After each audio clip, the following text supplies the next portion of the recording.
50 est vraiment fou. Même après la mort d'Irv Gotti, il continue de le clasher comme si le mec était encore là. Pour fêter son décès, il a pas seulement tweeté ou fait une story, il s'est carrément mis en scène pour amuser les gens. On le voit, tranquille sur son canapé, en train de fumer la chicha. À côté de lui, une fausse tombe où il est écrit RIP. Et en légende, il dit « Je fume du Gotti Pack. Non, je rigole, que Dieu le bénisse lol. » Ça, c'est un gros manque de respect que font habituellement les mecs affiliés aux gangs pour se moquer de leurs ennemis. Le post est totalement pas passé et les gens ont laissé des commentaires comme « Il y a une place spéciale en enfer pour toi. Tu te rappelles quand, toi aussi t'as failli mourir? Se moquer d'un mort, c'est vraiment trop bas. » Même Bobby Shmurda a réagi en disant « Yo, ça va trop loin là. » Et Joe Budden aussi a parlé en disant que 50 avait besoin de faire une thérapie. Mais il l'a vite remis à sa place. Mais en vrai, c'est pas surprenant. 50 et Gotti étaient ennemis depuis 25 ans. C'était un des bifs les plus longs et violents du rap game. Et aujourd'hui, même la mort n'a pas suffi à calmer 50. À la base, ça part de quoi? En fait, cette histoire commence dans les années 90, quand ils commencent ou essayent tous de se faire une place dans le rap. À la fin des années 90, 50 est un jeune rappeur du Queens qui essaie de percer.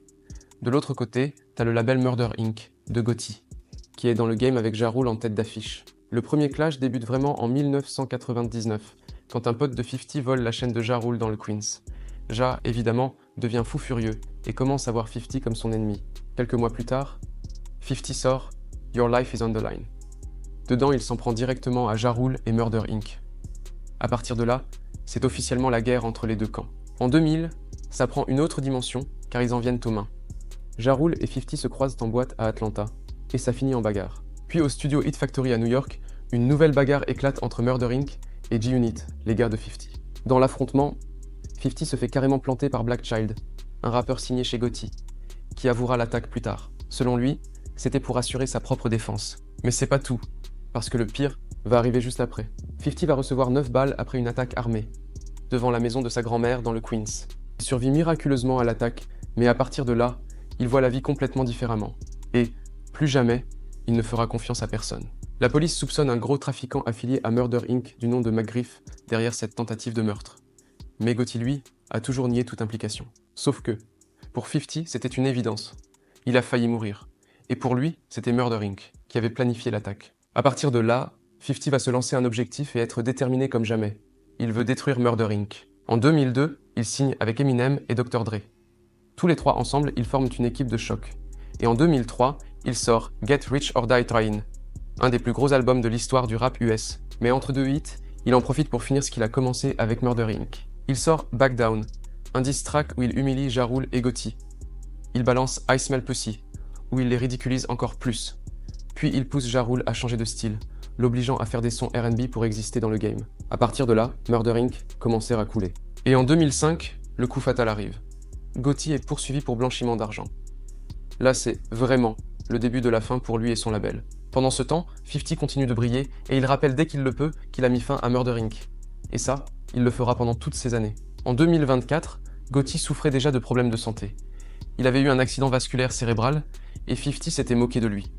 Il avait posté des photos de lui avec une canne en mode « Regardez-le, il tient même plus debout ». Et maintenant qu'il est mort, 50 ne ralentit pas.